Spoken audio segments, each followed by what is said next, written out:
players were back on board with the circuit here. Pyra, here's the race leaders. Oh, and there are all sorts of problems. Oh, big carnage. Oh, straight to the barriers and through the smoke we come. What a crash!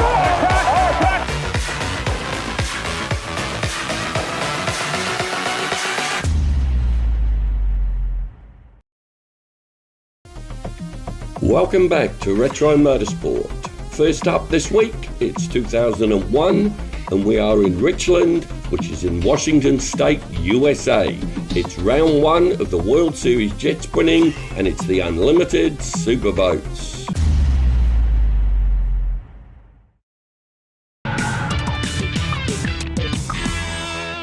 Richland in the state of Washington, a prosperous farming community on the Columbia River, was the venue for the opening round of this year's World Series jet sprinting. Competitors from 3 countries were on hand for the first round of the unlimited ultra-fast superboats.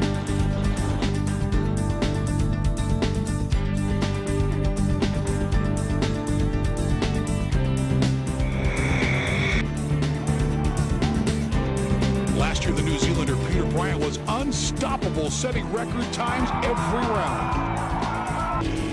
He won everything going into the U.S. leg and continued the charge in the final 3 rounds to amass 145 points and take the 2001 Superboat crown.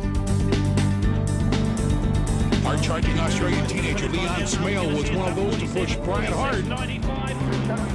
Problems for him in the final 3 rounds put him out of the points in 4th. Leon, last year's World Series, there but not quite.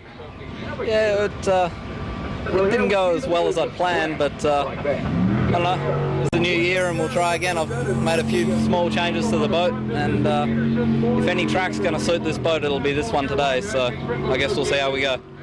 The 2001 season wasn't kind for Jeremy O'Driscoll either. He had the boat to do the job, of that there was no doubt. Jeremy, last year's World Series, it wasn't great for you. You know, sometimes on the money, sometimes not. Is this going to be better? Well, I think so. We're very acutely aware of our performance in America last year, but we've gone back, we've worked on the boat, and we think we've got it sorted. We think I won't be very happy if we don't crack the top 4. The standout American in 2001 was Idaho's very own Mark Roberts. Round 1 problem kept him out of the top points, but this year should be different. Mark, another World Series last year. You know, you were definitely the man for Uncle Sam. Is it going to be the same this year? My son's racing the same boat this year. He might be a little bit quicker than me, but we're going to make a good try of it. We've made a few changes. We don't have a lot more horsepower. We think we have a little bit better boat. We're going to give him a good run. This probably isn't our choice track. This is kind of a wide open track. It's going to be catered to the bigger motors, I have a feeling. Last year's World Series, indifferent start, but you came good at the end. Yeah, we had a few problems last year, and just a brand new boat, didn't know what it was going to do, and yeah, it gave us a few problems, but managed to get it working with a bit of help from a lot of people, including Americans, Australians, and a lot of the other crews from New Zealand, and we were able to come right at the end there. Come right he did, but 1 win only last season for the Flying Kiwi.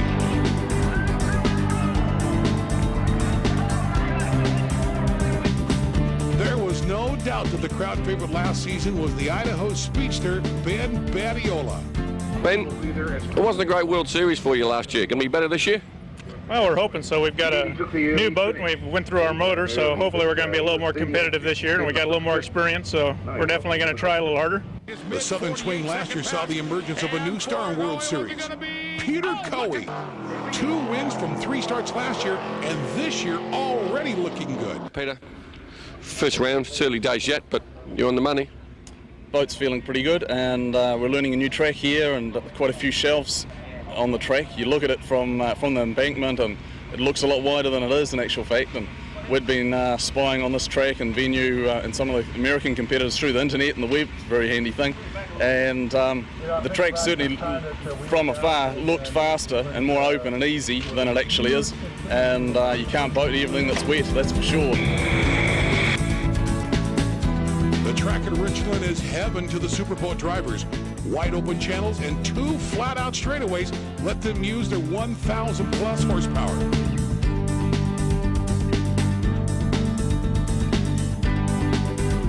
has a lot of traps and shallows to upset these extreme of all jet sprint boats.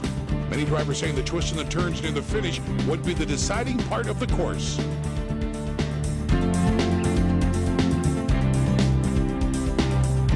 The morning's qualifying run saw Leon Smale in real trouble with the handling of the boat. It was leaping out of the water alarmingly at every turn, and the young Aussie looked to be in danger of failing to qualify.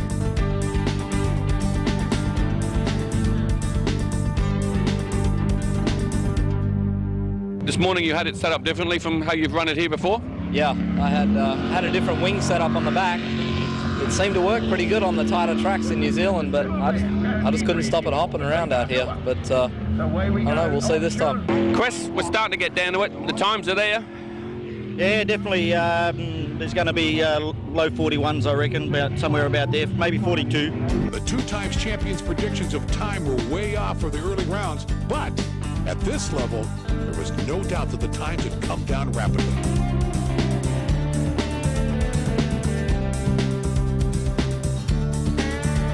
Jet sprinting is a 2-man sport, driver and navigator, and they must work together as a team, especially in superboats, because everything happens so fast. The sheer speed of these boats makes navigation extremely difficult, and twice in the morning's runs, Jeremy O'Driscoll went the wrong way.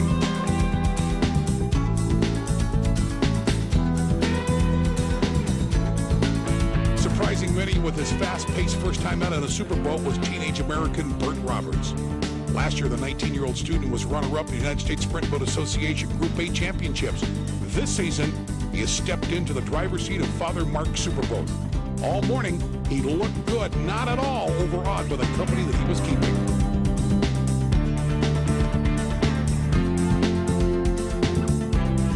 Does it surprise you how quick some of these guys are going? I figured they'd be pretty quick. After my first run, I didn't know how close we could get, but we've got a little closer than I thought. And it doesn't really surprise me at all. These guys are really good at what they do. And the best of them all at the end of the morning was the Kiwi Pukekohe. With current champion Peter Bryan not around to defend his crown, Coe looked like being the man to beat. Are you surprised that you're already down into the 44s, 43s? Deceptive track initially, yes, it would be the short answer. Looking at the track sequence before we raced it in practice, I felt that it may have been closer to a 50-second run early on, but I think quite a bit of speed out there in places. It's a good mixture actually. It's a very good World Series track. The only driver even close to Pukekohe was Mark Roberts. The boat was all new for this year, and all of Roberts' experience had gone into designing it, and it looked to be paying off. He ended the qualifying second fastest. Times are there. Yeah, we're up there. We're right now second fastest time. We're hanging in there pretty close. We still have a little more to go. We'll be there at the end of the day, I think. Where's more time for you? Making the track a little shorter. We've been running the center line. Haven't taken any chances. Haven't had to yet. And we are back from break after all the qualifying and the first round of eliminations. We now get into the 8 fastest superboats here in Richland, Washington. First out is going to be from Taupo, New Zealand. It is Reg Smith making it to the show with a 47.20 in the round of 16. You'll see this boat coming up again, not this boat, but this sponsorship. This is HydroLink sponsorship, New Zealand, and he's been a little bit loosey-goosey all day long. He can't seem to get the boat set down in the water. He'd like to have it in the upper 30 seconds, or 36 seconds for a split time. We'll see. Split's coming up. Russell. Well, we'll tell the story, the 440 rating, about these are the methanol burners, and we wait for the sprint for Reg Smith setting the pace. It's a 37.24. He's well down on where he wants to be competitive, but he's got to run and gun it now for home. Stewie sitting along. You see the boat digging in. He stops the climb with a 47.93. No, you are not seeing double. That was Reg Smith with the HydroLink New Zealand sponsorship. This is the wild child Leon Smale with the Australian HydroLink sponsorship and running the Jeff Kendrick small block Chevrolet, putting out almost 1,200 horsepower. That's incredible. And this guy knows how to scoot on the water. He's really going for it now, but not a small block. This is the Donovan big block, 640 cubic inch, and using the max. He's been around sprinting a long, long time in his early 20s, but he's already a World Series veteran. But he pushes to the max. Leon Smale would love to get this thing in about 35 seconds for a split time. Is it going to happen? Showing on the clock. Look at 35.22 for Leon Smale. Oh, he's going to like that one. Matt Dage now with the methanol-injected Superboat. Look at him hop skipping it across to the water to the finish line. Oh, they're going to like that. 45.72. Times are there. You're there, but, is there more to come? Yeah, it's motor starting to come around a little bit. We jetted up a little bit, and we're going with a little bigger blades. We're going to see if we can get a little more ground speed, because it's going to take some ground speed to catch back up with these guys. So we'll see how it works this time. Well, we'll see what's going to happen here. He said going to be jetting up the engine a little bit. We call him Bad to the Bone, Ben Badiola. The boat is called the Sheep Whisperer. And to watch this thing in the monitor like this, it doesn't do the paint job justice. What a gorgeous paint job this thing is. It keeps coming back. He has been upside down several times, totally destroyed boats in the United States Sprint Boat Association for the regular point season, and he keeps coming back with faster and faster and faster boats. It is Ben Badiola, World Series jet sprinting here in Richland, Washington on the Aqua Track. Uh-oh, something doesn't sound right. And a little bit of a snap, crackle, pop. He's backing off. Not good for Ben Badiola. Oh, no, they're not going to like that at all. Going to put him out of the competition for the day. Well, now we go to Mr. Jet sprinting from Perth in Western Australia, Jeremy O'Driscoll in the stunning Aussie True Blue with the 500 cubic inch small block, and he's away in a cloud of spray. This is another of the Kendrick rocket ships, and Jeremy O'Driscoll out to prove something. He works his way. We're on board. Great shots go on now, the wide angle, and you can see the way how this Macraft hull just sits on the water. A stunning looking boat. It goes even better than it looks, and Jeremy O'Driscoll out to prove that he can run with the best of them. He'll be looking for something in the low 30s at the split. He knows he has got to push this hard, but not too hard to put it up on the ground, because he wants to get into the final four. Badiola's already out with engine problems. Look at that time. Already 3 seconds under the split time from where it was before. 47.20 for Red Smith, the slowest so far in the field of 8 to the finish line. We go. Jeremy O'Driscoll destroys it at a 43.61. Oh, they're going to be happy with that time. Yes, they will be. Here we go, kids, and it's time to bring the American back out. This is going to be Mike Robertson sitting next to him as Shelby talking. The 1-2 combination, the driver navigator competition, or combination that is in a scene competition in New Zealand and in Australia as well as in America. This is the brand new boat by Mark Roberts, also being driven by his son, Burton Roberts. This is the man, the most experienced sprinter in America. He's been in the big times. He knows how tough it is when you get to the sharp end of the day. And this boat set up beautifully in its first outing. He is looking good. His son is looking good. They're going for a double whammy for Uncle Sammy. And as you can see, the bubble time is a 47.20, and Red Smith from Taupo, New Zealand, sitting on the bubble. Mark Roberts and Shelby talking, and then brand new what we call the Mark Craft. To the finish line we go for Superboats. Look at that, 44.35.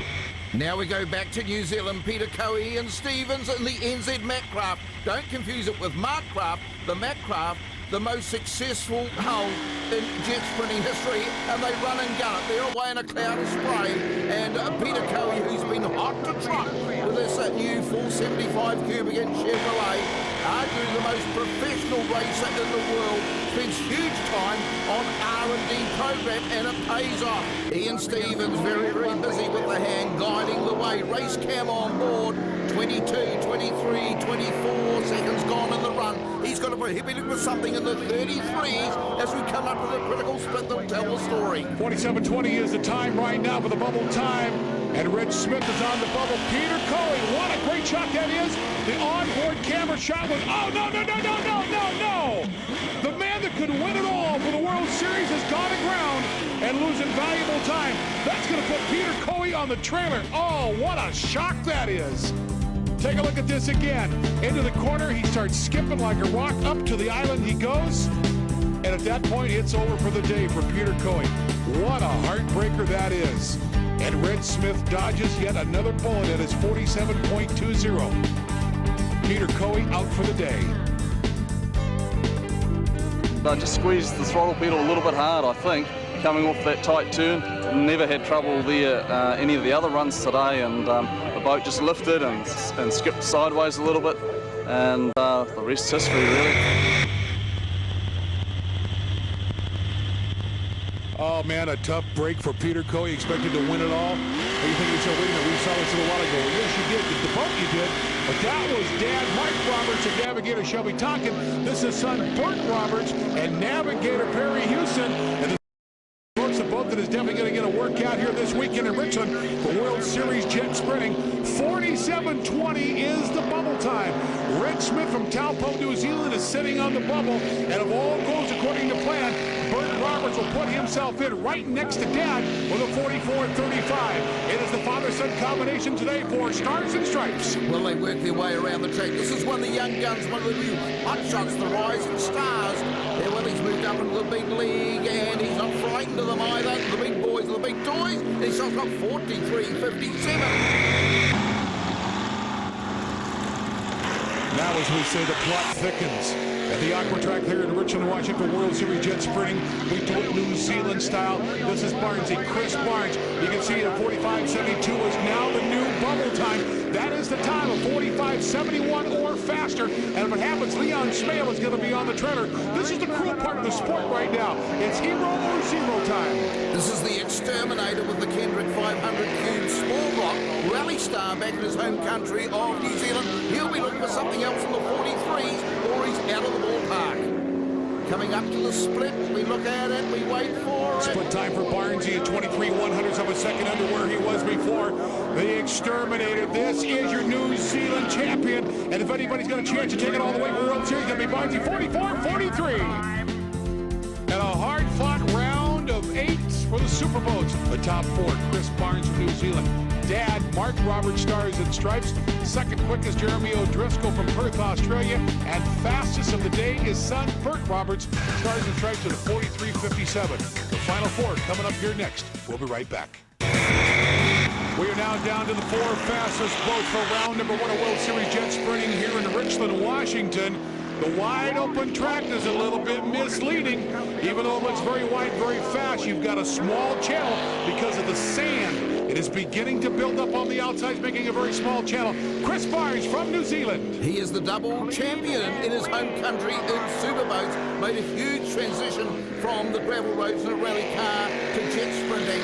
And he is right on the case, right on the pace at the moment as we head up towards the critical split. He'll be looking for something in the 34s. It ticks away, 33, 34. It is now a matter of hero or zero, or at least that's what a lot of people are thinking, because you got 4 boats and you've got to lay down your best pass of the day right here, right now, and he'll do it at a 44.05. Mark, times are really there. Yeah, we're right down to the end of the wire now. The top 4 boats are, well, 3 boats ahead of me are ahead of me by a second. I'm going to have to pick it up this round. Do you think you can? Yeah, there's a little bit there, but obviously my son's driving the boat about a second faster than me today. I think he's the one to beat. Are you going to really try and beat him? Yeah, I'm just playing like everybody else in the field. We're out here to win. A lot of people are asking now, are we going to have an American Finals? Not only American Finals, is it going to be a father-son American Finals? Father-son American Finals using the same boat. This is Dad Mark Roberts and Navigator Shelby Tonkin. Because he was the 3rd fastest of the 4 boats, he goes out now. Still to come, Jeremy O'Driscoll and then son Bert Roberts in this same boat.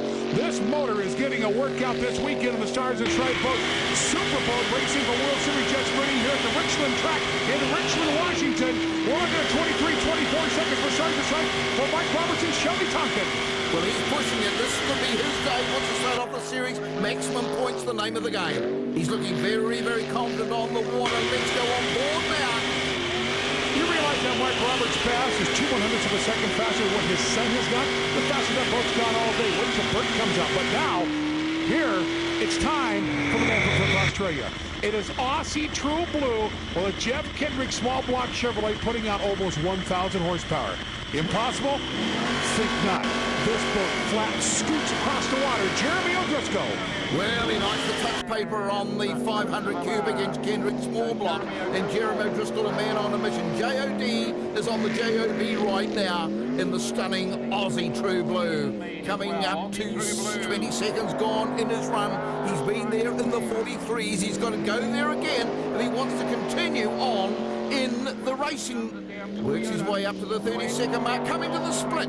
Critical time. 44.05 is the Chris Barnes bubble time. He's got to run a 44.04 or faster to put Barnesy on the trailer. Great split time for Jeremy O'Driscoll, the Aussie True Blue from Perth, Australia, making the dash to the finish line. Here we go. He will run himself a 43.59. Barnesy's on the trailer.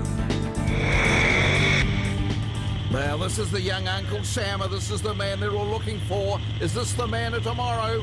Waiting to light up the road deck, waiting for the start. He gets the green. He gains for no. He's on the gas pedal. And Bert Roberts, he's a man on an absolute mission. Are we heading towards the father and son final in the opener? It could be a boil over, a little bit of history made. Now, Bert Roberts moving up from Group A last year where he's sensational, and he's taken to the big boats like a duck to water.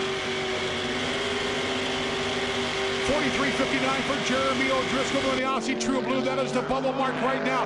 That is the mark that is being chased by Bert Roberts. Is it going to be an American final? Is it going to be a father-son American final? A father-son American final with the same boat. Seconds will tell. We are seconds away from the finish line. Here comes Bert Roberts in charge of stripes.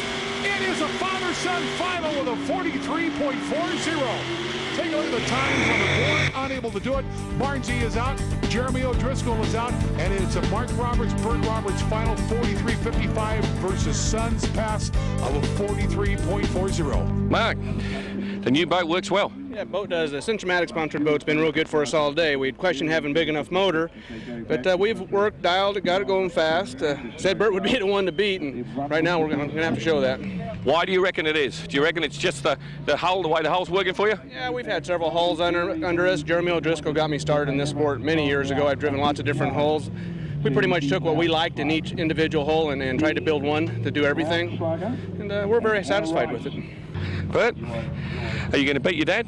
I don't know. I'm going to give it my best shot. He's running really good. I'm just thrilled the boat's made it this far with two of us driving it. It's a pretty amazing performance for a brand new boat. It is. It's very good. The boat's got a lot of potential. It's really pretty. It's pretty much perfection, you know, as far as what we build it. We build it ourselves and everything. It's good for us. Qualifying all morning long, rounds of eliminations. And what do we come down to? The final two boats is a single boat, a shared boat. It is Mark Roberts' dad on the track right now. He is going to be chasing Son's time. Actually, Son's going to be chasing Mark's time, but Mark is going to lay down the time for his son to chase. This is Mark Roberts and Shelby Tonkin, Stars and Stripes, the second quickest boat of the day, which is actually the fastest boat of the day. I know it gets confusing, Russell, but we'll do the best we can. You're right, Jack. This is the young and the restless, and this is the restless at the moment. They did last time round. This is one more run to be in or out. It'll be gold or silver, and it is Mark who'll make the time. Mark Roberts and Shelby Tonkin at the split time 34 on the nose. They're going to be happy with that, but they have got to put this thing far away so son Bert Roberts can't catch him. To the finish line would go with a 43.49 for dad Mark Roberts. We've seen the restless, now we go to the young gun. You can hear the 434 Rodeck in the background, about to unleash 750 horsepower. Bert Roberts is to be the biggest day in his sprinting career as he likes to touch paper, heads into the track at Richland. This is the big one. He's chasing his dad. It's going to be a Roberts 1-2, but which way round will it be? The clock ticking away. He's got to beat a 43, a 49. It's a big call for the young gun. You know, if you think about it, this kind of gives a whole new meaning to, hey, Dad, can I have the keys to the boat? Mark Roberts, dad, 43.49. Son Bert is chasing him, sitting in the navigator's seat as Perry Houston. The last pass of the day with the same boat with a little bit of a cool down time. And that onboard camera, what a shot that is. And a unique one for World Series jet spring from ground zero. 43.49. Who's it going to be? It's going to be Son, 43.29. And Bert Roberts beats dad, and they're going to be happy. Look at that, high five and a pump in the air. You must be a proud dad. Oh yeah, very proud. We were thinking this year, Matt, I wasn't even going to run in the series, and we was kind of hurting for Superboats, and I was just going to support Bert. But had a lot of fun today. I gave him a run, and I'm very proud of him. So at the end of the day, it comes down to the Roberts boys. Mark Roberts' dad getting second with a 43.49, and son Bert Roberts on top with a 43.29. Hey, Bert, you beat the old man. Yeah, he put up a good run. I mean, he had a hell of a run that last run, or heck of a run, I'm sorry. But it was awesome. I can't believe I got that run down. I really want this. I wanted this more than anything. And, you know, since I've been racing, this is my biggest career win. It was good. It's fun racing Dad. Good competition. It's really good to see the boat, you know, be in the top 2 like that.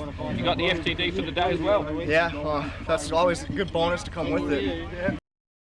Awesome. I can't even, this is probably the coolest thing I've ever done. I can't believe it. 4th place, the Exterminator Chris Barnes. Coming in at 3rd, Jeremy O'Driscoll from Australia with the Aussie True Blue. And 2nd place, Dad Mark Roberts with Stars and Stripes. And 1st place, son Bert Roberts with Stars and Stripes. For Russell Harris, I'm Big Jack Armstrong for World Series Jet Sprinting.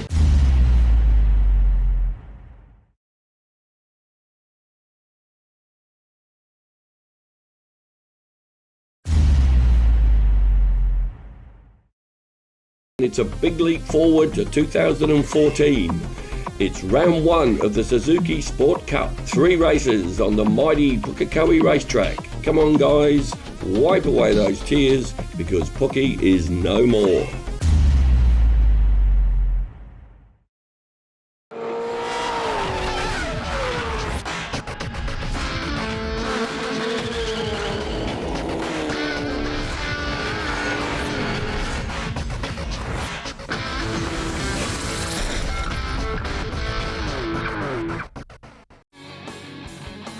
This week on Fujitsu Motorsport NZ, we're at the Fujitsu 200 at Pukekohe Park.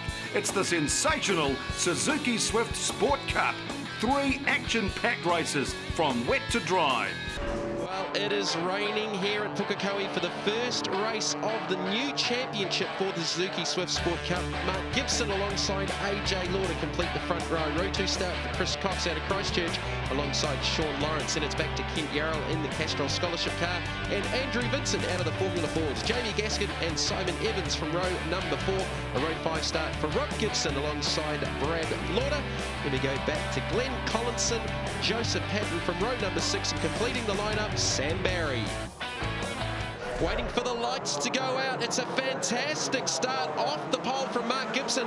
Then I think he went to 2nd and maybe got a little bit of wheel spin because AJ Lauder pulls over and will take the line down into turn number 1 with Sean Lawrence slotting into 3rd in the Liquorland Suzuki. You wouldn't want to be too deep in this field right about now. Absolutely not. The cars are all got a concertina through here, as is so often the case of Pukekohe, through into the complex onto the back straight here. But it looks at this point like they're heading through all clean. Back through the field, Andrew Vincent's lost a couple of places off the start there in the Hydrolink entry. Yeah, well, last time we saw Andrew Vincent in Hydrolink, it was on the side of a Formula Ford in a rather big tumble Timaru from memory last season.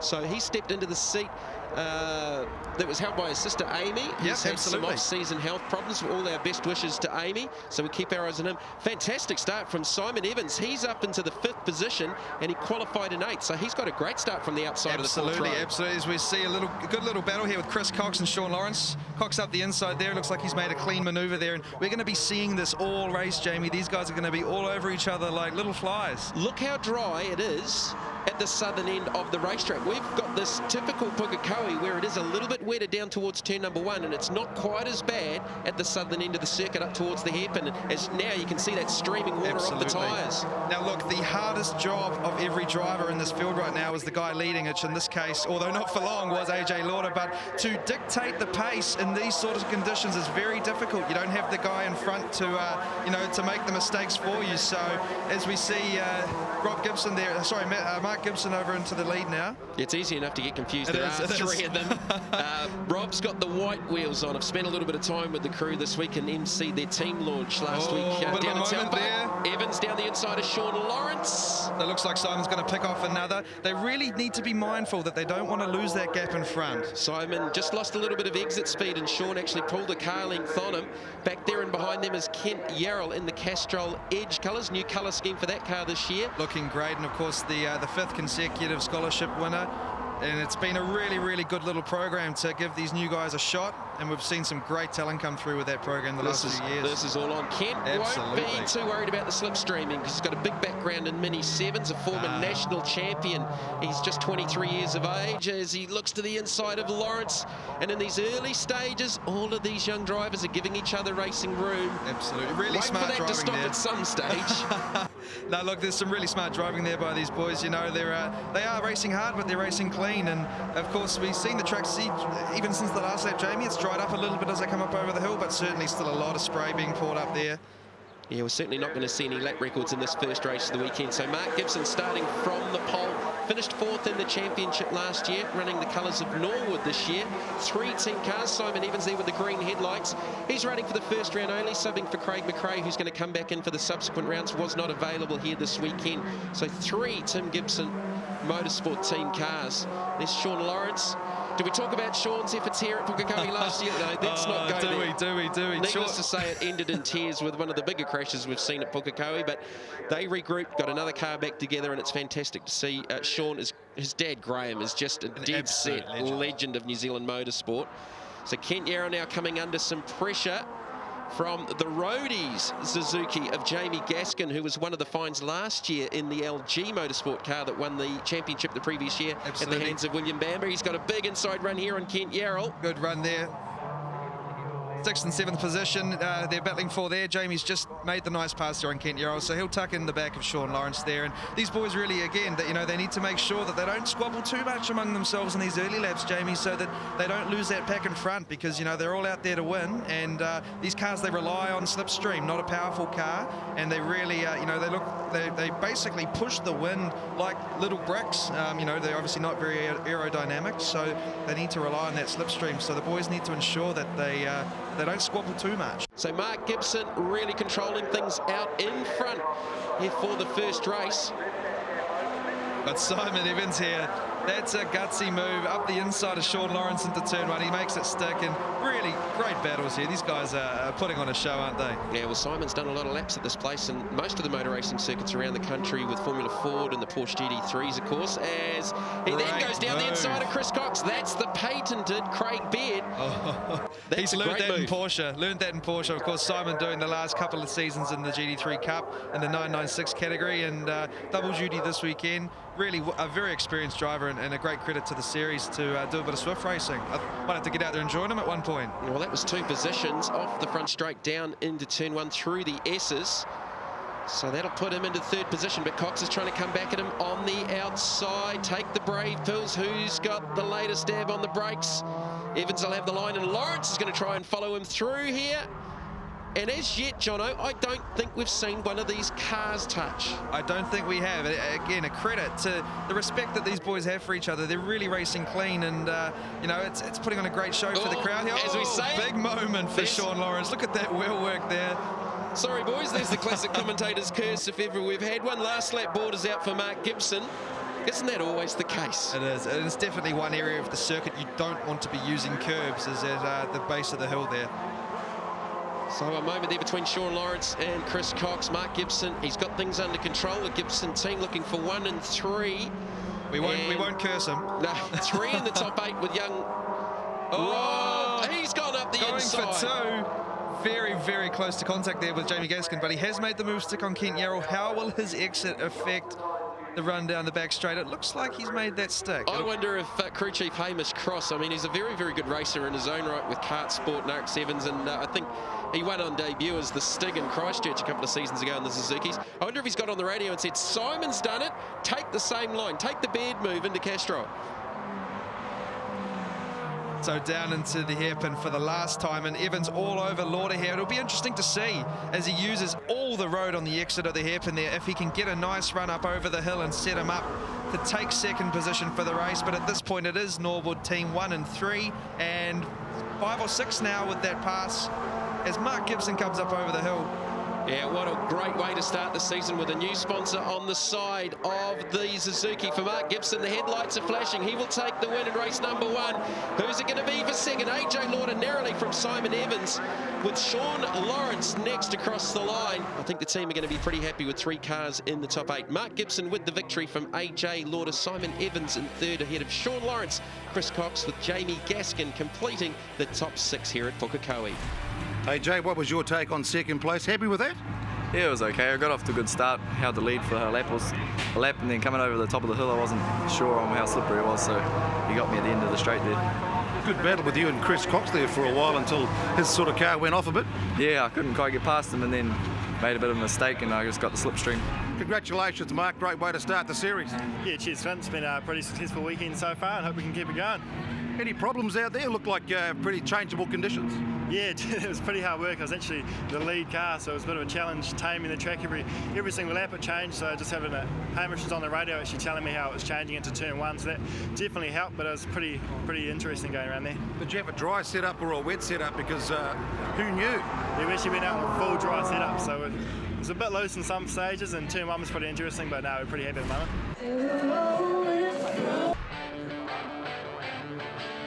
So race 2 for the Suzuki Swift Sport Cup lines up like this, reverse grid with Joseph Patton and Andrew Vincent starting up front. Back to the second row, Samuel Barry alongside Brad Lauder. Then it's Glenn Collinson alongside the Castrol Suzuki of Kent Yarrell. Row 4 start for Rob Gibson and Jamie Gaskin. Going back to Christchurch's Chris Cox and Sean Lawrence from row 5. Row 6 for Simon Evans and AJ Lauder. And completing the lineup, Mark Gibson. Sam Patton off the pole, reverse grid from the results from race number 1. Andrew Vincent got a great start off the outside of the front row. We see Vincent there squeezing Patton to the inside, and looks like Vincent's got the lead heading into turn 1. Good start there too for Kent Yarrell around the outside there of Glenn Collinson and the Castrol Edge entry. 3 wide further back, hold your breath down through turn 1. There's lots of debris and dust, as you can see there, with Kent Yarrell just kicking up the dust in the Castrol Suzuki. One of the Gibsons to his inside. There's Jamie Gaskin in the new Roadies colours for the 2011-12 season. Good clean start. Absolutely, and from the back now we do have, of course, Mark Gibson and Jamie Gaskin, 2 of the fastest guys in the field. So, you know, it'll be interesting to see if those 2 work together to try and work their way through and use the slipstream effectively. So it's Andrew Vincent leading for the first time down the back straight here at Pukekohe Park Raceway. Sam Patton, he's got the brave pills going, looking to the inside of Vincent. To the outside is Brad Lauder in the Aegis Team Racing Suzuki. Just runs a little bit wide off the exit. So 3 young guns in the top 3 there. Andrew Vincent, 17 years old. Brad Lauder, only 15. He was 14 in his debut season last year. And of course, Joseph Patton, who's I think only 17 as well. There's Mark Gibson going the long way around. Jamie Gaskin on the way up towards Ford Mountain. Kent Yarrell, I think, still side by side with another one of the Gibson team cars. So it will be Andrew Vincent leading lap number 1. Patton pulls out of the draft. He's going to make a race of it. In behind there, 3 wide down into 1 again. And I tell you what, Patton is looking very racy, Jamie, for a new guy in the field. He's certainly not going to let Vincent drive away. And then it's Glenn Collinson, Sam Barry, there's Sean Lawrence. Oh, looking for the Beardo move. A half think as that was Barry running wide off the exit of Castrol. We see a lot of debris on the track there, Jamie, too, from the BMW race earlier in the day. There was a bit of action there, so it will be very slippery through 1. So guys going 2 wide through there, especially if you're hung out on the outside. I tell you what, that is a real gutsy move. As we go 3 wide into again. the King. Vincent was looking in his mirrors, and he is getting ganged up on our... That was a little touch from behind there on Patton from Glenn Collinson, who again's one of the more experienced campaigners, done a lot of club racing and endurance racing. Sean Lawrence up the inside of him. And it looks like Lawrence really is the man to capitalise from all of this, because it looks like he's moving up. Mark Gibson is AJ Lauder on the grass. Mark Gibson is up to 3rd. He has come from about 2nd or 3rd to last to 3rd in the space of a lap and a half. Yeah. That shows you how close this racing is. Vincent, Lawrence, Mark Gibson, race 1 winner, now up into the 3rd position. Glenn Collinson in behind him and young Sam Patton. And there is nothing between this entire field of Suzukis. Looking at the fastest lap, Mark Gibson with a 1:14.7, and he's a good half second quicker than anyone else on the racetrack. Sean Lawrence now, of course, has taken the lead from Andrew Vincent into turn 1 and already pulled a small gap. Now, of course, that's going to be eradicated down the back straight with the slipstream these cars give off. They give off a big toe, Jamie, and what that allows the cars in behind to do is tuck in and allow the car in front to push the wind. And basically you can gain 5 to maybe even 10 kilometers an hour in one of these cars and allow you to make a pass into the tight hairpin they're coming into now. And look at it again. Gibson looking really racy. Vincent looking up the inside, but thinking better of it. Oh, he's going to try and go the long way around. He may get Vincent. He's alongside. Vincent's not going to give him a lot of room, but they got away with that. And behind Sam Barry, he loses. No, it was someone else. It was a mirror off another one. So there is a little bit of sideways action off the hairpin as Gibson and Vincent are side by side up over the top of the hill. Great racing. This is just so clean, so far. This is textbook Suzuki racing. This is what we've come to. Oh, this is tight. Vincent's got the inside line, but Gibson had the momentum up over the top of Ford Mountain. This is absolutely sensational. Hydrolink colours for Andrew Vincent. What's happening in behind? Simon Evans just struggling to make progress in the third of the Gibson team cars as Kent Yarrell goes down the inside of Sam Barry. Well, what a fantastic race this is. Sean Lawrence got a great run out of Castrol, and he's put a couple of car lengths between himself and Mark Gibson. Early stages of the championship for Gibson, he's already poled, he's won the first race. At this stage, having started from the back in the reverse grid, he doesn't need to be doing anything silly. No, he doesn't. And look, Mark's, of course, in his second season in the series. Sean is in his third. These are two experienced guys. They know these cars. They know what it takes to put a championship together, and they know what's required. Now, like you say, Mark won yesterday. He's tucked in second place there. But at the same time, you know, all positive thinking aside, he is a guy who wants to win. Let's face it. I mean, you watch the guy walking around the pits. He is just out there for one thing, and that's the #1 spot. So 3 distinct groups of cars after the first 3 or 4 laps. They were all 13 cars nose to tail. Collinson this time down the inside of Vincent. Jamie Gaskin just in behind that group. So Gaskin is now scored in the 6th position. Lauder down the inside of Vincent. And here comes that second group chasing down the battle for 3rd, 4th, 5th and 6th. And all of a sudden, just like that, it becomes a freight train again. Jamie Gaskin in the Shapes Brody's entries there, he will be rubbing his hands together in that car because he's got a position now where he can potentially get on the podium. Here's Gibson to the inside. Sean Lawrence had just set the fastest lap of the race. New race leader Gibson to the front in the Norwood Suzuki. Lawrence had just done a 1:13.65, so only half a second off track record pace. Yeah, we're certainly getting down in the lap times now, and Lawrence will not be giving up.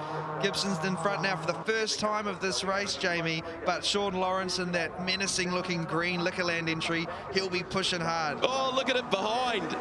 Gaskin, he's 3rd. He was 6th about 30 seconds ago. Just as we said, Jamie, that was one of the commentators' curses. It was a good thing. Brad Lauder, AJ Lauder, there side by side in the battle group. Vincent got a little touch there from Brad Lauder. Chris Cox is in the mix. Kent Yarrell's in there in the Castrol car. Last lap board is out. Can Gibson hold on to make it 2 for 2 for the weekend? Sean Lawrence is not going to make it easy. That last podium position is absolutely anyone's at this point. Jamie Gaskin in 3rd at the moment. He does have a little gap. Vincent will be pushing hard to get a nice clean run onto that back straight into the slipstream. And Lauder as well, of course, is the group behind Kent Yarrell. That's Joseph Patton going exit stage right. Keeps it off the Armco. Patton, of course, the pole position starter for this race. He did make a clean start, but of course the experience of these guys in front has shone through as the race has rocked on. So Sean Lawrence chasing down Gibson, goes to the outside. It's going to be a braking duel. Gibson's got the inside line at the hairpin. Can he do the crossover? Gibson moved him up. That's pretty smart. I tell you what, that was very, very, very close. And it looks as though, unless a miracle happens, that Gibson will have the momentum up over the hill. Jamie Gaskin in the background in the Rhodey Suzuki, holding on to 3rd at the hairpin on the run to the checkered flag up over the top of Ford Mountain. Mark Gibson looking for 2 for 2 for the weekend to consolidate that championship lead from race #1. He goes down the inside. He's only got one headlight going, but Mark Gibson takes the win from Sean Lawrence. What a sensational race. So here's a replay of Joseph Patton. Look at the top of screen. Supposed to turn left, went to the right, got it all wrong, ended up on the grass, managed to avoid hitting anything. Sensational for the Suzuki Swift Sport Cup. Mark Gibson 2 for 2 from the weekend. from Sean Lawrence. Jamie Gaskin in third ahead of Andrew Vincent, Brad Lauder, AJ Lauder, Kent Yarrell, Chris Cox, Sam Barry. Robert Gibson completes the top 10. Well, Mark Gibson, mate, what a great start to the weekend, 2 from 2. Yeah, definitely, especially that one was a reverse grid, so I started that one dead last and worked my way through the field and ended up winning it, so definitely pretty happy at the moment. What was it like working your way through the field knowing that you had a bit of car speed? I actually followed a couple of guys through, like Sean Lawrence. He had heaps of speed, so I sort of followed him through, and we ended up working together to get away from the rest of the field, and that definitely helped, and then we could have a little battle at the end, so there's a bit of strategy there, and it definitely helped out. Did you sense when you made a little wee mistake and just missed a gear and you were able to pounce? Yeah, I was going to actually give him a little nudge and keep going, but I just pulled to the inside and ended up getting him on the inside that lap and managed to hold on to the end. You said you gave him a friendly tap. Yeah, gave him a couple on the way around. Sean Lawrence, second in race 2, the reverse grid race for the Suzukis. Could have been one better though. Yeah, it could have been one better. Sort of a bit slow onto the back straight there, and Mark pipped me going into the hairpin, but it was nice clean pass and some good clean racing. We really enjoyed it actually. Yeah, good close racing. Was it just missing a gear or something? Yeah, I didn't quite select fourth quite right, and my own fault, but we'll get it right for the next one. That's the funny thing about this track. If you don't get that speed coming out of Castrol, it can really hurt you at the hairpin. Yeah, it definitely can. It affects your top end speed, and we should have got it right, but we didn't. We'll make sure we do in the next one. Jamie Gaskin, third in that race. A race of 2 halves for you. Yeah, it was a bit challenging. Had a terrible start and went back to dead last for a bit there, but managed to come back up through to third. So yeah, really happy. What was the problem at the start? I actually missed a gear going into second, so my fault. But well, things happen. And then what happens? You put the road face on and sort of away you go and drive the pads off it. Yeah, I had to. It was really time to push forward and managed to come through, and really happy. We'll be back with the action with the Suzukis in just a moment. We've a bit of chat with Simon Evans coming up, his younger brother Mitch Evans, making big waves overseas on his road to Formula One, hopefully.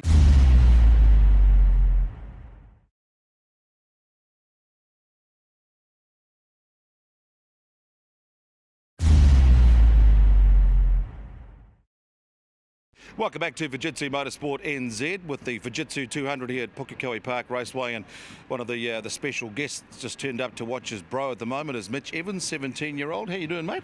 Hey, good, thanks, mate. Yourself? Yeah, very good. You're supporting young's big brother Simon. How's that been going? Not too bad. He's running 2 classes this weekend, so he's shown me some great support over the years, so hopefully I give back to him as well. So yeah. Yeah, double duty in the old Suzukis and also the V8s. How do you think he's going so far? Not too bad. In the V8 he hasn't had much experience in the cars and not many laps as well, so I think he's doing a great job so far, and he's had a few races last year in the Suzuki, and he managed to get third yesterday, so hopefully he can improve on that and have a good day today. Now look, what have you been up to? You've been globe-trotting around the world? Yeah, I guess you could say that. This year's been pretty full on, and the last few months have been absolutely hectic, so yeah, it's all ended up really well, and it's been a huge learning experience really, so it's been a bit of a roller coaster experience, but it's been a massive learning year for me. It was great watching you win your first race in the GP3 in Spain. Yeah, mate, that came earlier than expected. That was just a life-changing experience, I guess. And then sort of like a few downers since? Quite a few downers. The following race was really good. We took the lead in the championship, and things were looking quite good. But then after that, a lot of things went wrong. So we went from leading the championship to 9th, but we had the best qualifying record out of everyone, which I guess shows our true speed, and hopefully we can carry that into next year. We understand, talking to your dad, you've just had a testing session and you've been very, very quick, once again topping the timesheets there? Yeah, we had a post-season GP3 test in Barcelona, a 2-day test, and we managed to top every session, and really convincingly. So that was just a great way to finish off this year's GP3 campaign, and hopefully we can carry all that speed and momentum into next year. Always great to catch up with you, mate. And you're back home, relax. Let's go see how Simon the brother does in race 3 of the Suzukis, okay? Yeah, mate. Hopefully he can pull off and be back of the grid. So. Okay. Watch out for the Evans family. Here's how they line up for race 3 for the Suzuki Swift Sport Cup. It's Mark Gibson off the pole alongside Sean Lawrence. Back to AJ Lauder and Jamie Gaskin from row number 2. It's a row 3 start for Chris Cox and Simon Evans. Row 4, it is Andrew Vincent alongside young Brad Lauder. Back to row number 5 for Rob Gibson and Kent Yarrell in the Castrol Scholarship car. A row 6 start for Sam Barry and Glenn Collinson. And completing the lineup, it is Oamaru's Joseph Patton.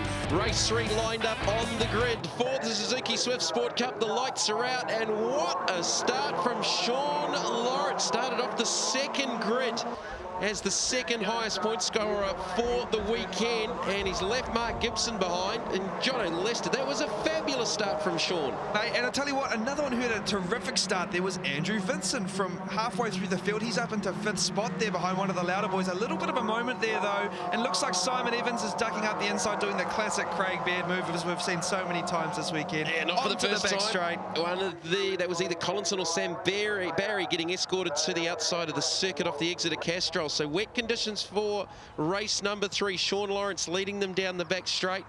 In difficult conditions, you can see how much wetter it is towards the southern end of the back straight, but Mark Gibson, continuing on their battle from race number 2, is right in behind the Liquorland Suzuki, with Jamie Gaskin up there in 3rd, AJ Lauder. Squirming under brakes into the hairpin. Second race of the weekend that the Swifts have been in the wet weather. This time, however, it's a lot wetter. We don't look to be having a drying track. The rain's still coming down outside, and these little Swifts, all 92 kilowatt of them, Jamie, are all out there pushing hard for this final race of the weekend. Oh, it has been some absolutely stunning racing from these young guns right through the mix. As we go back to Joseph Patton there at the tail of the field. So Lawrence the outside, followed by Gibson, Jamie Gaskin and AJ Lauder trying to get to the front 2. Mark Gibson leads the points for the round on 153 points, 75 points for a race win. He's already won 2 this weekend, and 3 extra bonus points for the first time this year's championship for the top qualifiers. So up to this stage, he is the man to beat, obviously, with about a 32-point advantage over Sean Lawrence for the round. Jamie Gaskin in the V8 Roadies entry in 3rd place, under pressure from Simon Evans, going defensive through onto the back straight, so he's allowed a little bit of a gap for the front 2. Lawrence and Gibson, again, as we saw in the race previous, are out in front and doing the job. Yeah, Simon Evans was compromised in race number 2 with a broken windscreen. Something came off another car and right in his line of vision. So that would explain why he struggled in the second race, only managing an 11th place finish after. And there's a pass for the lead. Going back to Evans after that podium in race number 1. So Mark Gibson back into the lead in the Norwood number 35 machine, but early stages yet. One off in the background. Dan Barry off there. Sam Barry off. There's 2 identical coloured cars, but Glenn Collinson's got the Dayglow orange stripes on the side of his. Sam Barry with the green. For Rob Gibson up over the hill. Sorry, Jamie. And, not for the first time. Rob alluded to one in race number 2 as well. So the cars come down to complete the second lap. Lights ablaze there from Sean Lawrence in 2nd place. He's hungry for the victory, and he's got Simon Evans in behind him in 3rd place in the second of the Team Gibson Motorsport entries. Certainly got some good pace this weekend, Evans. Obviously doing double duty with the NZV8s as well, Jamie. Yeah, he's a busy young man, of course. There is Jamie Gaskin in the Roadie Suzuki, so he is 4th. Gibson. In fact, race number 2, Sean Lawrence and Mark Gibson actually worked together. I don't know if there was hand signals or what, but they decided to get together and get away from the chasing group. But I think it's pretty much no holds barred here at the moment, with Gibson with a little bit of a break. And Sean almost runs the risk of being gobbled up here by the chasing pack, who are sort of using each other to minimise the air down the back straight. They're definitely closing on the Liquorland Suzuki. Simon Evans with the big late braking manoeuvre around the outside. He's taken Gaskin and redresses in behind Lauder there, so they're going to go side by side. No, look, he's tucked in behind. So great move there from Simon Evans, up into 4th place after missing that gear a few laps earlier. So Evans on the recovery, back up into the 4th position, chasing down AJ Lauder. Oh, big Evans moment for Evans. If he holds on to well this, that's done. Miraculous. I tell you what, Jamie, that is not the place you want to go up at Pukekohe. That is the save of the weekend. You could see that coming. We were both, oh no, this is going to end in tears. Simon's already had an accident in the NZV8s up over the hill in the previous race. Check this out. Look at that. Foot up it now with the front wheel drive. We've already talked to Simon about this in the pits during the weekend, and he said in the wet you just need to keep the foot in it when it gets sideways. He's clearly done that. Oh my word, that could have been huge. Suzuki's have been highly entertaining this weekend. Mark Gibson, he's got about a 1.7 second advantage over Sean Lawrence. He's now really got his hands full with AJ Lauder in the Team Aegis Suzuki. Big late-breaking duel, not close enough up the inside at the hairpin. Lawrence really stretching that braking to the latest point possible and maintaining that second position. These guys, they really don't want to let Mark get too much ahead. But look, Jamie, we must say, being honest, that Mark's pace is just scintillating, and I don't think he's going to be caught, even if they do work together. Back in behind them, Simon Evans had got by Jamie Gaskin in the battle for 6, so trying to recover after that monstrous lose. Just a couple of laps left earlier. But that is a pretty significant break. It was 1.7 seconds. The gap is now out to 2.2 seconds. He was half a second quicker than Sean Lawrence, and there's the reason why. He's trying to fend off AJ Lauder for that second position. You can see as they go through the complex here onto the back straight, if you look at the surface, very glassy, very slippery, and the guys are going to be having to use some alternate lines to actually get through there, making sure that they actually stay off where the rubber is in the dry, because that's the slipperiest part of the circuit when it's wet. What is it about Pukekohe that just, I mean, this place is tough at the best of times. You add water into the mix and it just becomes a whole different monster. It really does become probably the most dangerous circuit in the country, but that's why drivers love it, Jamie. I must say myself, it's probably my favourite circuit in the country for just sheer exhilaration. And, you know, you do have to have your wits about you, especially in the wet, but I tell you what, it is a big thrill ride, and anybody you ask will tell you the same thing. Sean Lawrence is using that ABS to its full capabilities, trying to fend off AJ Lauder here, and that's only helping Mark Gibson getting away for what could be a clean sweep, top qualifier and 3 race victories. It very rarely happens, certainly when you throw in that full reverse grid race in the mix. I don't think since the days of William Bamber have we seen that, Jamie. So, you know, a real credit to Mark. This team have done a great job this weekend, and all 3 of those Norwood-backed Team Gibson Motorsport cars have had really positive pace. They've all been in the top half of the field all weekend long. Yeah, well, Mark Gibson's just set the fastest lap of the race again at a 1:19.603. He was a couple of tenths quicker than Sean Lawrence on that lap, and the gap is now out to 2.4 seconds. This is the battle for second that we're watching. We are highlighting at the moment Sean Lawrence being chased by AJ Lauder. We got Brad Lauder going off. I was just about to say, families with motor racing associations with the Lauders' relations of the Radisich, of course. Let's have a look at the replay here. Oh, it's in tandem. Glenn Collinson also in there, and he finished Brad off and backed him into the tyre wall. That was almost tandem ice skating. Last lap brought out. You were not alone in this field as well. Jamie Gaskin's been doing a bit of dirt tracking down out of Wellington in a mini sprint. Sam Barry has also been racing in the youth mini stocks around the country in the past as well. So it's certainly a good background. And then you've got all these youngsters that have come out of karts, and the majority of this field certainly have come out of that karting background. And speaking of dirt, Andrew Vincent, he's a very, very good quad bike racer, still very active in that, and features in some of the top Australasian meetings.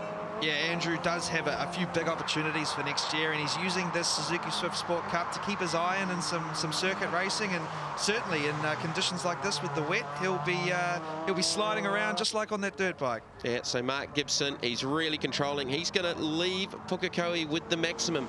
225 points for 3 race victories, 3 extra points for the top qualifier. So he will leave with 228 points. That is a massive gap to try and make up the second round at Powerbuilt Tools Raceway in Christchurch. But got to put your hands together. The clean sweep for Mark Gibson, 3 from 3 in the Norwood Suzuki. It will be AJ Lauder in the second position, and then back to Sean Lawrence in third. So here is the results for the third race. Mark Gibson, 3 from 3 in the Norwood Suzuki, ahead of AJ Lauder. Sean Lawrence, Kent Yarrell in the Castrol Scholarship car. Simon Evans, Rob Gibson, Chris Cox, Jamie Gaskin, Andrew Vincent, with Brad Lauder completing the top 10. Well, wet or fine, it seems to be no problem for Mark Gibson, mate. Well done, a clean sweep, a dream weekend. Yeah, cheers. Topped every single session this weekend, including practice. Couldn't really ask for more for the opening round, and couldn't really thank the sponsors enough, to be honest. Norwood Agriculture only came on a couple of weeks ago, and they've been great in getting us started. It wasn't really going to happen without them. And so big thanks to them and all the other sponsors, Taupo Motor Company, Hard as Rocks, Pack and Save Taupo, all those guys, you know who you are. Westman Property Solutions, big thanks guys, it's awesome. I know one of your teammates, Simon Evans, had a big save coming up over the top of the hill there. What was it like out there? How slippery was it in the Suzukis? It was that forward mountain was pretty bad after Simon had a spill because there's a bit of dirt on the road. So I came over the next lap and was also got a bit sideways, but it's pretty twitchy out there, yeah. And overall, how do you feel with great start, 3 races, 3 wins, good car speed? Yeah, feeling pretty confident going into Ruapuna. I really like that track, so pretty happy at the moment. The team's doing a great job, yeah. Awesome. What do you put it down to, good car setup or what? Definitely, yeah. Hamish had the car going really well. We had it good last year at Tirotonga in the rain, and he's done the same again. It's just brilliant. So it doesn't out-psych you in the rain? Pardon? Doesn't out-psych you in the rain? Nah, actually, I've always liked the rain, so it's always good. Why?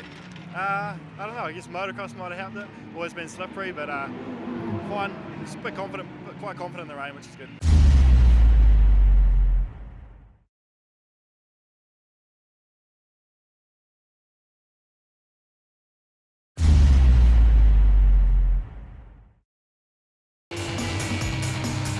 Today's racing is brought to you by Suzuki Motorcycles. Own the racetrack. Welcome to Digger McEwen Motocross Park in Taupo for the final round of the New Zealand Motocross Championships in MX2. The points look like this and it couldn't be closer. Daryl King and Scott Collum separated by just the one single solitary point. In third place it is Peter Broxholm on the Honda, and in fourth it is Rotorua's Rhys Carter on the Suzuki. 1 point in it going into the last round. You look like you're going pretty quick there in qualifying.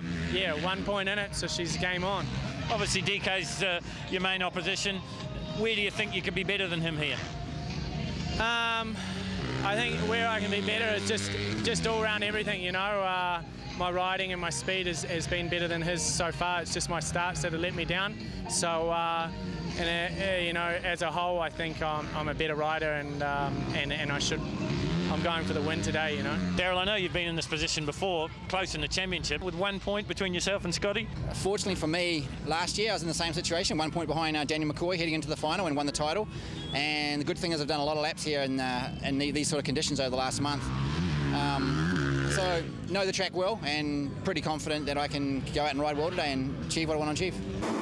Well, that is the two main protagonists, but this is the full field of the MX2 class, race number 1, and it looks like Cam Dillon on the Honda 555 has got a fantastic start. Daryl King right beside him, and then Rhys Carter in there as well on the Suzuki. So we'll keep an eye on the progress of Scott Collum. Just got a glimpse of him there in the red Fox gear, so he hasn't got the best start possible, that is for sure. He's back in about 8th or 9th place now, not where he wanted to be, with just the 1 point between himself and the man currently in 2nd place, and that is Daryl King.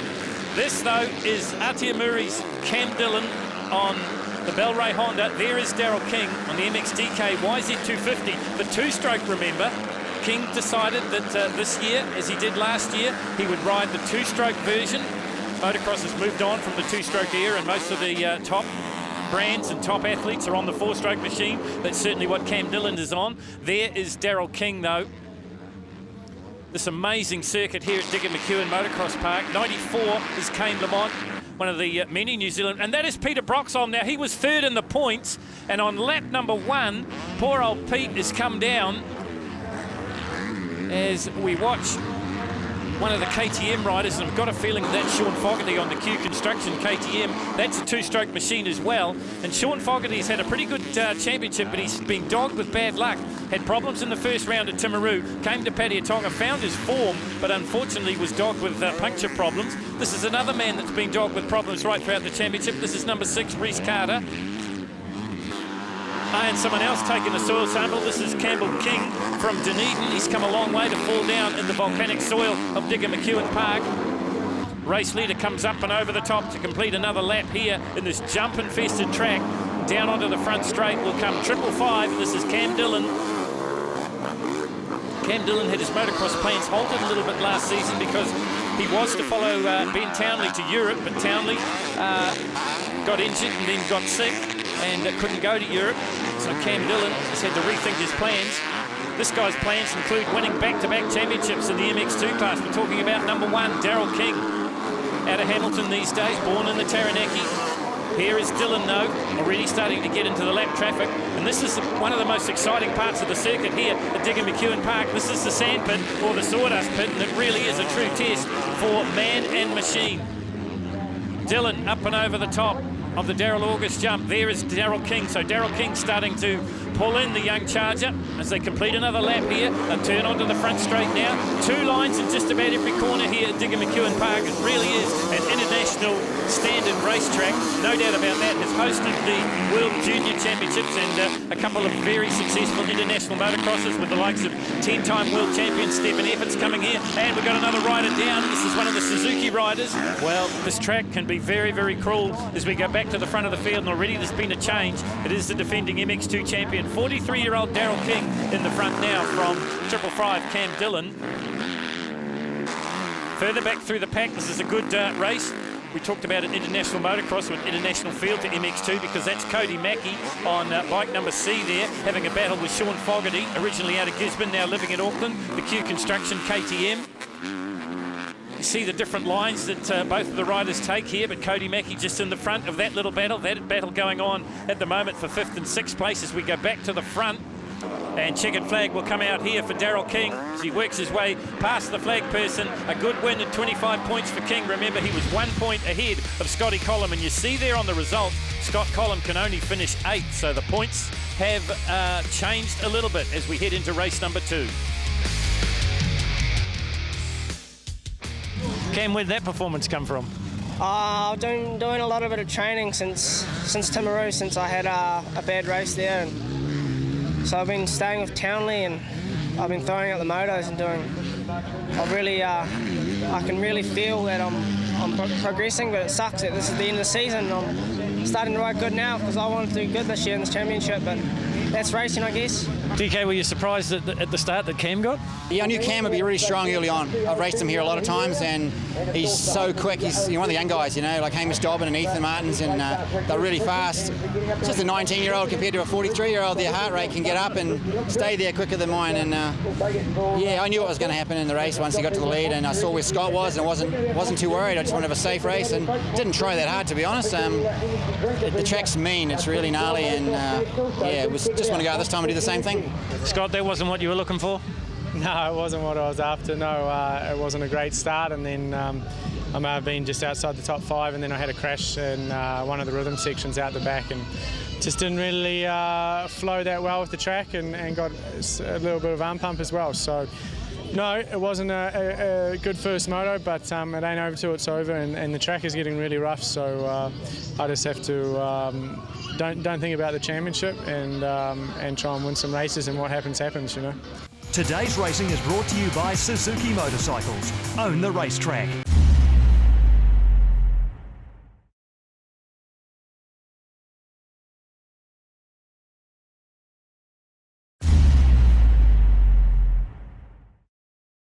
Today's racing is brought to you by Suzuki Motorcycles. Own the racetrack. So after the first race in MX2, you see the points difference now. 221 for Daryl King, picks up 25 for the win, and 208 now for Scott Collum. 156 for Reese Carter, and 154 to Peter Broxheim, and he fell twice in the first race. All-important start here at Digger McEwen Park, and once again it looks like Cam Dillon's got a flyer. So too is Daryl King, though, and a better start this time from Scott Collum, and it's the Suzuki out in the front, but I don't think it's Scott Collum. I think it might have been Reese Carter. It was bike number 6 on the Suzuki, so Carter gets the start. There is 555, led a fair majority of the first race. Carter looking to go on the outside of them as they work their way up onto the back section of the course now. Up and over the tabletop they come, this purpose-built motocross facility in Taupo. It is the venue for the 4th and final round of the New Zealand Motocross Champs. And this is the torturous part of the track. And Cam Dillon makes a mistake, and here comes Daryl King, and Race Carter makes a mistake as well. Carter capitalises on it though, and they're handlebar to handlebar as they work off the big berm and head up to this jump-infested straight here at Digger McEwen Park.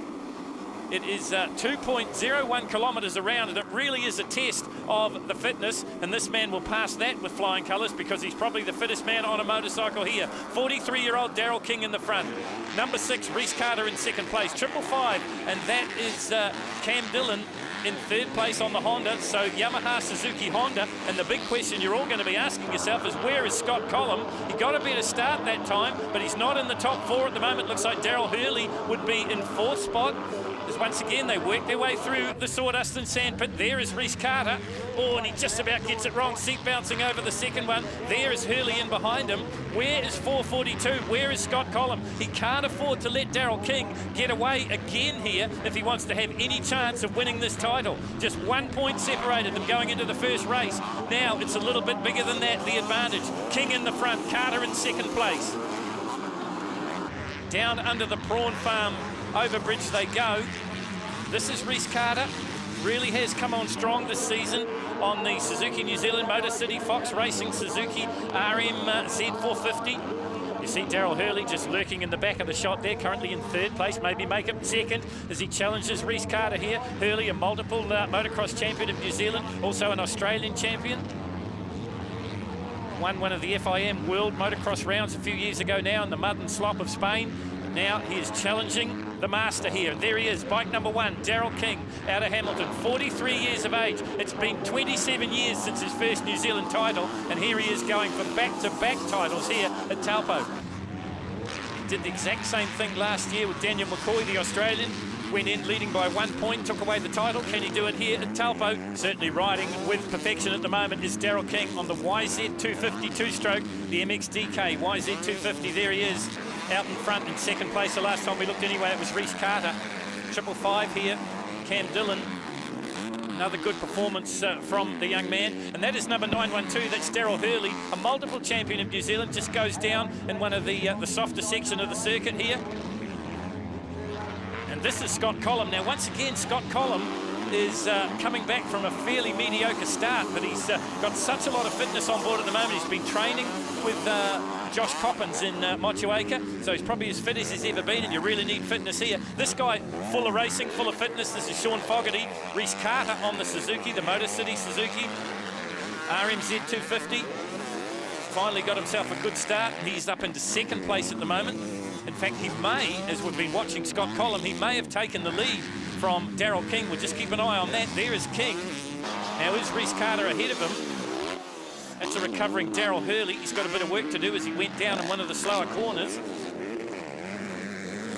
And another man with a fair bit of work to do is Scott Collins, who, as I said before, didn't get the very best of starts, but he is cutting his way through the field. So too is Sean Fogarty, working on Daryl King here, looking for the outside run. He'll blast it off the berm and cut to the inside. Can't make it work for him, though. They're handlebar to handlebar. You see the different lines that both riders take. Daryl King on the inside, Sean Fogarty on the outside. Now Fogarty changes direction on the KTM. There is the Yamaha of Daryl King gingerly through the sawdust section here at Digger McEwen Park. This has claimed so many over the years since this section of the racetrack was put in by the hard-working Taupo Motorcycle Club that is putting on this amazing event. And you see there Sean Fogarty right on the hammer now of Daryl King.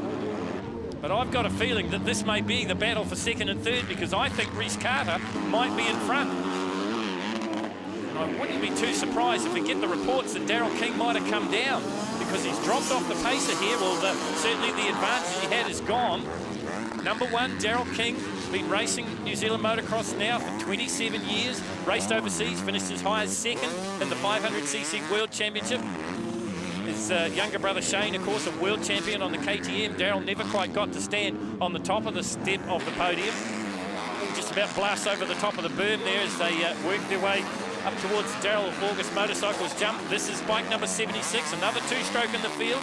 This is Sean Fogarty. The Q Construction KTM 250 two-stroke, really pushing the champion here. But as I said, I think this battle may be for second and third. I think it will be the Bay of Plenty's Rhys Carter out in the front. Oh, plenty of elevation there for Sean Fogarty on the Q Construction KTM. And as he got in front of DK, no, he hasn't just got a glimpse of the blue Yamaha uniform just ahead of him. So there is Fogarty, and right in behind him is Daryl Hurley. So he's recovered remarkably. Once again, the question's got to be asked, where is Scott Collum? Collum needs to be up in the points-paying positions. He needs to be first or second if he has any chance at all. There is the race leader. This is Rhys Carter out of the Bay of Plenty. shot to fame on a Kawasaki, but now riding the Moto City Suzuki. Checkered flag comes out, and Carter's going to register his first win here at Taupo, and his first win of the series. In second place, it will be Scott Collum. There is the third place man. This is the champion, Daryl King, and in fourth place, it will be Daryl Hurley. So if we have a look at the official results, Reese Carter gets the win on the Suzuki. In second place and gathering good points is Scott Collum, and in third, it's the champion, Daryl King. Fourth place, Daryl Hurley, and in fifth, Cam Dillon. Elusive win. Yeah, finally a good start and settled down in a couple of laps, and then yeah, made the pass on Daryl and kind of just cruised, to be honest. I didn't feel like I had to push too hard, so it was definitely rewarding and happy with that for sure. I was going to say, in the early going, you were just pulling away from them, so obviously you're running the fast pace that these guys are doing. Yeah, for sure. Like DK got past me in the sawdust, and then kind of got back on him, and I couldn't really pass him at some point, and then I made a mistake and I was caught straight back on him, so I kind of felt like I had him there, and then once I got the pass done, I just rode my lines and just kind of focused forward and kind of made that little gap, and it was just stayed there for the rest of the race. DK, that one didn't go to plan. It didn't. I didn't get the greatest start. I went in there and there's about 10 young kids around me, Phil, and said to wait for my turn to get in the turn. And but I got the lead actually after about a lap, which was quite surprising, and lost the front end about 3 laps after that. And probably the worst corner on the track, just no berms, no ruts, so just the front just tucked on me. But went strong, rode real strong at the end, and I knew I had to get Daryl Hurley to pass. I would get, to kind of just lose 2 points and keep the points at a good spread for this last race. Today's racing is brought to you by Suzuki Motorcycles. Own the racetrack.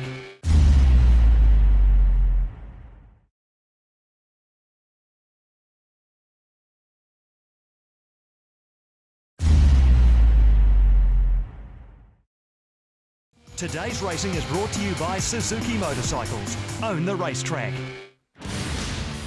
Well, if we have a look at the points now, the task is getting harder and harder for Scott Collum. Daryl King on top on 241 points. 230 is Scott Collum, and Reese Carter moves into third place now from Peter Broxholm. One more race to go. It's virtually academic. All Daryl King has to do is finish in the points. He'll do that. There's a massive crash in the first turn. Now, who was involved in that? Oh, it's Reese Carter. Well, he won race number 2 and he's down on his back in race number 3. Well, they say that's motorsport, but poor old Reese Carter hasn't had a lot of luck over the series. So we go back to the business end of the racing.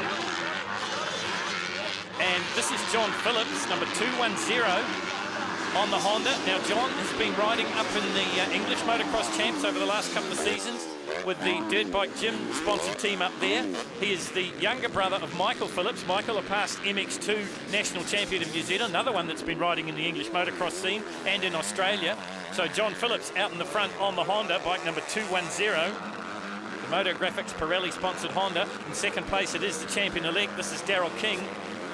So really, he's only got to finish in second place to wrap this whole thing up and make it back-to-back championships in the MX2 class on the two-stroke machine.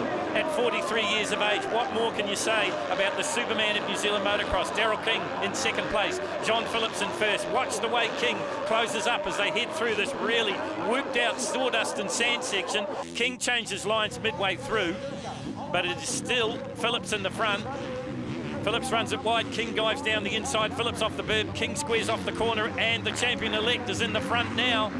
The man from Taranaki, his mother and father are here, Diane and Ash King. They've watched him right throughout his career. In fact, they've watched all their amazingly talented brothers. Shane, the world champion, Damien, a double New Zealand champion, and this man, well, he's been a champion for the last 27 odd years in the eyes of most motocross fans in New Zealand. Daryl King, DK to his mates, in the front now. John Phillips back in second place. Cam Dillon still holds down third place on the 555 Honda. The Bellray Honda Racetan Hooker Honda sponsored machine.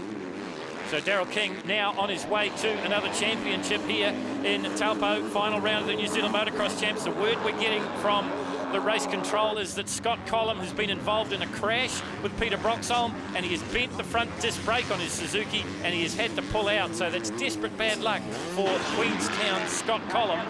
Looks like the champion title has eluded him once again. It's happened before to poor old Scotty. I remember a couple of years ago at the final round in Taranaki, he had to finish to win and he couldn't do it. That handed the title to Daryl Hurley, I think, if my memory serves me correctly. This is one of the hard charges of New Zealand motocross. This is Sean Fogarty on the Q Construction KTM 250, another one of the two-stroke machines in the field. Sean will be up into 4th place now. There's Cam Dillon just up in front of him.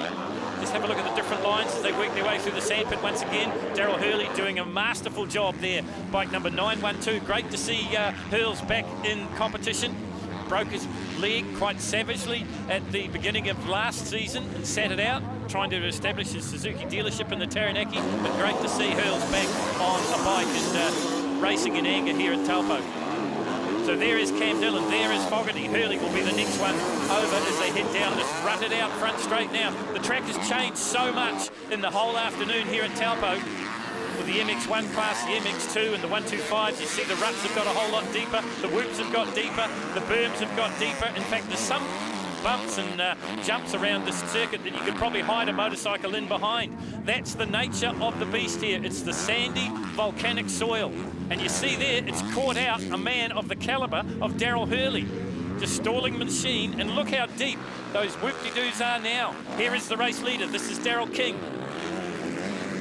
I mean, it wasn't exactly bowling green flat to start off with, but it certainly has developed into a very, very rough track here, Digger McEwen Motocross Park.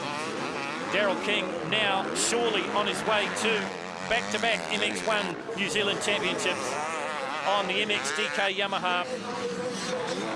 Daryl tells me that he wants to go to Australia, race with the pros in Australia, and then head to the United States of America. Never raced in America before, but that is his immediate goal this season, and then into the vet section of the World Motocross Champs. Some unfinished business there for Daryl King.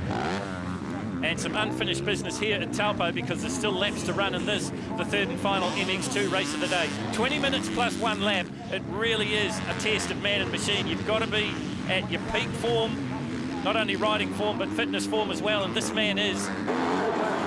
So King in the front, just stretching that lead now from John Phillips. Great performance from Phillips. And in 3rd place, it now would be Cam Dillon. Sean Fogarty would be 4th, and then it would be letter C, and that is Cody Mackey from Australia. And Cody Mackey coming off a season in the United States of America in both Supercross and outdoors. The unusual thing is he hasn't yet firmed up a ride in Australia for the Australian Motocross Champs that start in around about a week or two's time. This man has firmed up a ride. Number 1, Daryl King. Number 1 on the plate, number 1 in the country in the MX2 competition. 43 years of age. It is an amazing performance from the elder statesman of New Zealand motocross. His younger brother Shane, long since retired. Damien, his youngest brother, out in this field riding a Honda this season. He's back in around about 10th place at the moment, but it's all about this man. A victory charge here for the oldest rider in the class. In fact, there's probably riders in this class that weren't born when Daryl King started his motocross campaign in New Zealand. That's how long this veteran's been around, and that's how long he's been at the top. Pulls off a tear-off there. He's got a chance to wave to some of the crowd here. Really is a victory last few laps for Daryl King. 2nd place man John Phillips, 3rd is Cam Dillon. But this man will track him all the way to the checkered flag. The fist in the air, he knows he's done it. He had just a 1-point advantage going in, but he has annihilated the rest of the field here in the MX2 class. So Daryl King gets the maximum 25 points. In 2nd place, it will be John Phillips out of Rotorua, and in 3rd place, it will be Cam Dillon. 4th place will go to Sean Fogarty out of Auckland, and in 5th, it's the Australian Cody Mackey. Overall, you see that Daryl King is the back-to-back MX2 champion of New Zealand. In 2nd place, a distant 2nd place, after DNFing the 3rd race, is Scott Collum, and in 3rd, it is Reese Carter.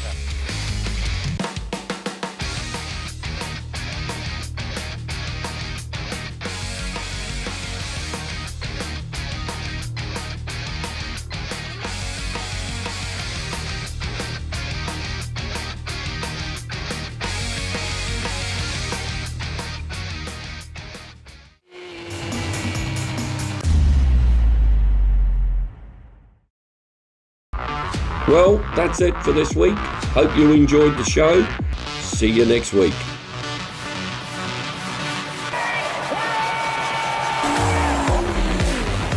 You'd have to say as we're back on board with the circuit here at Para. Here's the race leaders. Oh, and there are all sorts of problems. Oh, big carnage. Oh, straight to the barriers and through the smoke we come.